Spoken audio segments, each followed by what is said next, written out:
One of the areas is that you want to check on your policies, and again, this is where a good commercial agent can sometimes be a good consultant, is to understand what your exclusions are. Most insurance policies today exclude terrorism, and I think if you're living in suburban Houston, while we may certainly have some concern about terrorism down at the federal building in the center of downtown Houston or the courthouses in downtown Houston, I don't think we're overly concerned about terrorism in a suburban neighborhood. Maybe 2-year-olds having a fight in your front yard, but probably not a big concern about larger terrorists and more serious terrorism issues. But one of the concerns that we've come up with is mold. A lot of insurance policies do not cover mold. Very important to understand whether that is or is not, and I'm going to provide some more tips regarding mold because it is a huge issue in the greater Houston area, unfortunately, because there are high humidity and relatively warm conditions. The other thing is that what many landlords don't appreciate, and I've actually been through this. I had a rental situation where we had a vacancy over a little bit longer period of time. If you have a single family house, your vandalism coverage may stop after 30 days.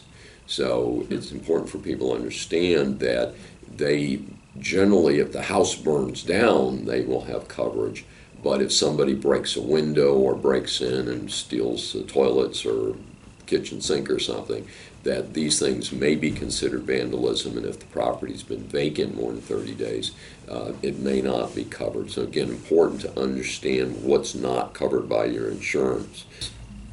I want to mention something that's related to that. The traditional way of holding real estate was in a limited partnership, an LP, and that has become largely replaced today by the LLC, limited liability company. But however you hold a property as an investor, whether you own it individually, then the insurance is going to have your name on it. But if you have, through your legal counsel, have structured things so that you have an LLC that holds several rental properties, or you have several LLCs, each one with a rental property in it, the challenge is to make sure the insurance covers you individually and the business entity that owns that property. And that's how I'm structured. So I have insurance that covers a corporation that I own that is a rental operation, but then I also have myself named on that policy. So just a good word to the wise, make sure that the insurance, because the insurance only protects what it's asked to protect. So you want to do these things up front.